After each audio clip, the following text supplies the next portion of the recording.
हम में से अनफॉर्चुनेटली कुछ लोग सोचते हैं कि जो साइंस और रिलीजन है वो अलग अलग है, और साइंस और गॉड जमा नहीं हो सकता है, और ये जो है कॉम्प्लीमेंट्री नहीं हो सकते हैं।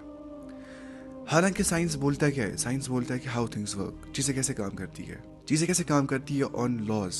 लेकिन साइंस जो है वो हमें एथिक्स के बारे में नहीं बोल सकता है, मोरालिटी के बारे में नहीं बोल सकता है, रैशनैलिटी और कॉन्शियसनेस के सोर्स के बारे में नहीं बोल सकता है, क्योंकि साइंस जो है वो मॉरली न्यूट्रल है।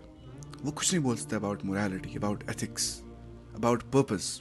तो साइंस बोलती है हमें चीज़ें कैसे काम करती है। हाउ का सवाल साइंस से पूछना होता है, और वाई का सवाल कि हम क्यों यहाँ पे आ गए, लाइफ और डेथ क्यों एग्जिस्ट करती है, मोरालिटी क्यों एग्जिस्ट करती है, रैशनैलिटी और कॉन्शियसनेस, अक्ल और शऊर, ये क्यों एग्जिस्ट करता है।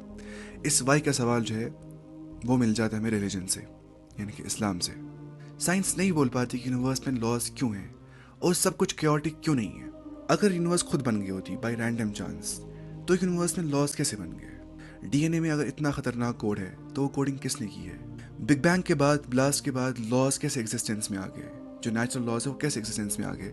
तो इन सवालों का जवाब रिलीजन से मिल जाता है, यानी कि इसका जवाब होता है गॉड। तो सीधी सी बात है, एक लॉ का लॉ मेकर होना ही चाहिए, कोड का कोडर होना ही चाहिए, डिज़ाइन का डिज़ाइनर होना ही चाहिए, क्रिएशन का क्रिएटर होना ही चाहिए।